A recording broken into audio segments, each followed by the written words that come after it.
Hello students, how are you? कैसे हैं आप? Today in this video we will do this poem the old Gumbie cat. और जैसे कि मैं आपको पहले भी अपनी वीडियो में समझा चुकी हूँ कि अगर आप कोई भी चैप्टर लिटरेचर का ग्रामर का चैप्टर सर्च करना चाहते हैं, मेरी वीडियोज़ में देखना चाहते हैं, तो मेरे चैनल को सब्सक्राइब ज़रूर कीजिए। और जो है उसकी वीडियोज़ में चाहिए या फिर आप इस दूसरे वे से भी जो है सर्च कर सकते हैं यूट्यूब पे। पहले आप जो है चैप्टर नेम डालिए। क्वेश्चन आंसर सुनना चाहते हैं तो चैप्टर नेम के साथ क्वेश्चन आंसर बाय रानी शर्मा लिखिए, definitely you will get that video. अगर आप जो है समरी सुनना चाहते हैं तो चैप्टर नेम लिखिए और समरी बाय रानी शर्मा ऐसे लिखिए यूट्यूब पर, तो डेफिनेटली यू विल गेट। चलिए स्टार्ट करते हैं द ओल्ड गाम्बिया कैट। तो कैट का मतलब क्या है यहाँ पर? जैसे कि आपको पता है कैट मतलब बिल्ली जो म्याऊ म्याऊ बोलती है, नहीं, बट यहाँ गाम्बिया कैट का मतलब क्या हुआ? A cat that is flexible and slow moving. So the poem The Gambia Cat describes the activities of a cat who's named here Jenny Annie Dots. Okay, and the cat keeps sleeping the whole day but become active at the one set of night and would attack and kill the mice. तो क्या ऐसा होता है? तो चलिए start करते अपनी pome को। I have a Gambia cat in mind. Her name is Jenny Annie Dots. Poet के पास जो है गाम्बी कैट है जिसका नाम उसने क्या रखा है? Jenny any dots. Her cat is of the tabby kind with tiger stripes and leopard spots.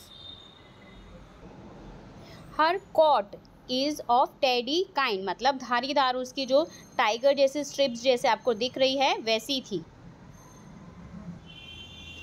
All day she sits upon the stairs or on the steps or on the mat. पूरा दिन भर वो क्या करती थी? सिर्फ stairs पर बैठी रहती थी और स्टेप्स पर, सीढ़ियों पे बैठी रहती थी, स्टेयर्स पे और मैट पे बैठी रहती थी। जैसे कि आपको पता रहता है कि बिल्लियाँ जो है हर वक्त सोती रहती है या मूवमेंट करती रहती है, कहीं स्टेयर्स पे बैठी होती है, कहीं मैट पे बैठी हुई होती है। जैसे कि यहाँ आपको दिख रहा है पिक में, she sits and sits and sits and sits and that's what make a Gambia cat. तो Gambia cat सोचती थी मैं क्या करूँ क्या करूँ क्या करूँ। Now come to the next stanza. But when the day's hustle and bustle is done, मतलब hustle bustle means होती है चहल पहल, then the Gambia cat's work is but hardly began. जब जो है चहल पहल पूरे दिन की ख़त्म हो जाती थी, मतलब कि किचन का काम जब ख़त्म हो जाता था, and when all the family is in bed and sleep, जब घर के सभी मेंबर्स जो है सो जाते थे, सोने का टाइम हो जाता था, अपने बेड पे लेट जाते थे, she tucks up her skirts to the basement to creep. तो वो क्या करती थी? वहाँ पर रेंगती हुई बेसमेंट में नीचे जाती थी। She is deeply concern with the ways of the माइस। वो क्योंकि वो बहुत ही चिंतित थी। कंसर्न होता है यहाँ पे चिंतित होना। किसको लेकर चिंतित थी? The way of mice. Mice means चूहे। चूहे तो आपने सभी ने देखे होंगे, सभी के घरों में होते ही हैं मोस्टली। तो चूहे जो है वो क्या कर रही थी उन चूहों के साथ? चूहों के साथ उसको मतलब कि बिहेवियर पसंद नहीं था चूहों का। Their behaviours not good and their manners not nice. उनका बिहेवियर अच्छा नहीं था और उनकी मैनर्स जो होती है, जैसे कि आपको चूहों का काम पता ही क्या होता है? चूहों का काम लगातार खाते रहना, मतलब कि कहीं ना कहीं उन्हें कुछ मिल जाए बस वहीं लग जाएंगे खाने और जो है चीज़ें खराब करने। चलिए, तो ये it's a work of mice. So when she has got them lined up on the matting, she teaches them music, crochet and tatting.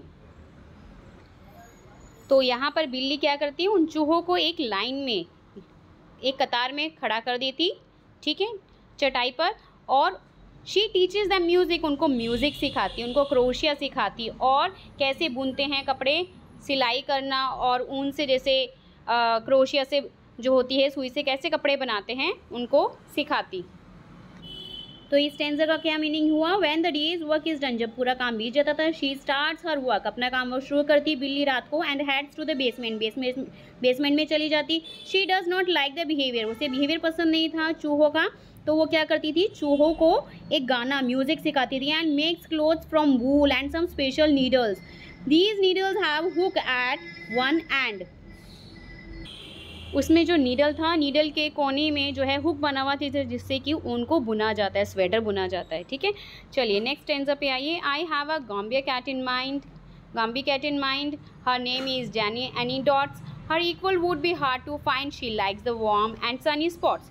All the day she sits beside the hearth, or on the bed, or on my hat. She sits and sits and sits and sits, and that's what makes a Gambi cat. अब poet आगे क्या कह रहा है? The poet says that it is difficult to find a cat of her kind. इस तरह की cat मिलना मुश्किल है. The next day she sits around like always and is fond of sitting in sunny and warm spots. अब वो कहाँ पर बैठती है? Sunny days और warm spots पर बैठती है. Sunny means उजले दिन में, मतलब कि रोशनी वाले डे, जैसे मॉर्निंग से जो है इवनिंग टाइम तक होता है, दोपहर का समय, sunny day. All days she seats, पूरा दिन बैठी रहती है. कहाँ पे? बिसाइड्स. बिसाइड मीन्स बगल में, चूहों के बगल में, या फिर बेड पर बैठी रहती है, या फिर पोएट की हेड पर बैठी रहती है. पूरा दिन बैठी रहती है. What makes a Gumbie cat? पूरा दिन गाम्बी कैट बैठ के क्या करे? तो जैसे कि आपको दिख रहा है, पूरा दिन बैठे बैठे गाम्बी कैट सोचती रहती थी. Come to the next stanza. But when the day's hustle and bustle is done, then the Gambi cat's work is but hardly begin, and she finds that the mice will not ever keep quiet. पर जब पूरे दिन की चहल पहल, hostel बस्टल means यहाँ पे क्या? पूरे दिन की चहल पहल means hustle bustle. Hustle bustle means क्या होता है? यहाँ पे पूरे दिन की जब चहल पहल खत्म हो जाती थी, then the Gambia cat's work is but hardly begin, जब उसका काम जो है शुरू होता था. And she finds that the mice will not ever keep quiet. जैसे कि हमें पता है कि चूहे कभी भी जो है शांत नहीं बैठ सकते, तो वो क्या करती थी पूरा दिन? उनके लिए, चूहों को एंगेज रखने के लिए, जैसे कि पहले बताया, उनको म्यूज़िक सिखाती थी. ठीक है, अब उनको और बिजी रखना है, पूरा दिन बिजी रखना है. तो नेक्स्ट क्या स्टेप कर रही है वो यहाँ पर? माइस, चूहे जो है will never not ever keep quiet. उसे पता चल गया है बिल्ली को कि चूहे जो है कभी भी जो है शांत नहीं बैठेंगे. तो उसने क्या किया? She sure it is due to irregular diet. उसे पता चल गया है, वो श्योर हो गई इस चीज़ के लिए कि ये ऐसा क्यों है, क्योंकि चूहे जो है अपनी इरेगुलर डाइट के लिए, मतलब कि कुछ ना कुछ खाने के लिए ढूंढते रहते हैं. And believing that nothing is done without trying. और उसे ये भी विश्वास हो गया है कि बिना कुछ करे कुछ भी नहीं हो सकता. जैसे कि अगर आप पढ़ेंगे तभी तो आपके पढ़ाई में, स्टडी में अच्छे मार्क्स आएंगे, है ना? लेकिन ऐसा तभी होगा जब आप स्टडी को जो है ध्यान लगाकर पढ़ेंगे. So she makes them a mousy cake of bread and dried peas. Peas means butter जो होती है, और माउजी केक ऑफ ब्रेड. तो वो क्या करती है? एक ब्रेड और पीस जो है उनके लिए क्या करती है? फ्राई करती है, ब्रेड तैयार करती है, खाना तैयार करती है. And beautiful fry of a lean bacon and cheese.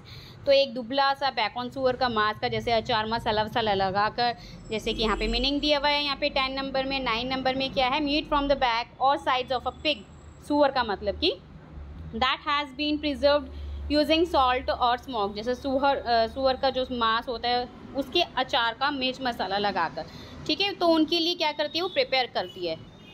So here she starts baking and frying and makes cakes of bread and dried pea for them. चूहों के लिए बनाना शुरू करती है. The Gambia cat likes to play with curtain and sits on things. उसे ये भी पसंद है कि पर्दों के साथ खेलना और सोना, लेकिन उसे चूहों की जो शोर है और उनका बिहेव है माइस का, वो बिल्कुल भी पसंद नहीं है. इसलिए जो बिल्ली है वो उनके लिए, माइस के लिए मीट तैयार करती है, पिग का जो है, और उनके लिए ब्रेड में लगाकर, मिर्च मसाला लगाकर उनको बिज़ी रखने के लिए कभी उनको म्यूज़िक सिखाती है, कभी उनके लिए जो है फूड को कुक करती है. So for all Gumbie cats let us now give 3 cheers. 3 cheers मतलब कि होता है शाबाशी देना, या फिर expression asking people to make 3 shouts of joy, मतलब खुशी से जो है वो करना, बनाना किसी के लिए. And also here to congratulate somebody, okay, on whom well ordered household depend it appears. तो आखिर में हमें ऑल गाम्बिया कैट, मतलब कि जो बूढ़ी गाम्बी कैट है, उसे क्या करना चाहिए? 3 cheers देना चाहिए, उसे शाबाशी देनी चाहिए, उसे जो है हमें एक्सीलेंट उसको बोलना चाहिए. क्योंकि on whom well ordered household depend, जो कि पूरा घर को घर को संभाले हुए है एक अच्छे वेल ऑर्डर्ड से, जो पूरी तरह से उसके ऊपर घर जो है डिपेंड है, ऐसा दिखाई नज़र आ रहा है पोएट की पोएम में। किस तरह से वो है जो म्यूज़िक सिखा रही है, माइस को जो है पूरा अपने काम में बिज़ी रख रही है उनको, और अपने आप को भी बिज़ी रखा हुआ है, उनके लिए जो है खाना पका रही है, ठीक है, ताकि वो बिज़ी रहें उनको खाने में, औरों को डिस्टर्ब ना करे, क्योंकि वो ऐसा इसलिए कर रही है, उन्हें भूख लग रही है माइस को, चूहों को, है ना। तो टी.एस. एलियट की जो पोम है इधर वो ये बताती है, जो गाम्बिया कैट है, गाम्बिया कैट जो है एक डिसिप्लिन सिखा रही हैं यहाँ पर। The poem teaches the importance of the discipline here that even a cat deems important. जैसे कि हमें पता है यहाँ पे जो कैट है, rather than chasing them around, उसका पीछा करने के बजाय क्या कर रही है उन्हें, द कैट इंस्टीड एनिकली हेल्प्स देम, उनकी हेल्प कर रही है, उनके लिए खाना कुक कर रही है, फूड बना रही है।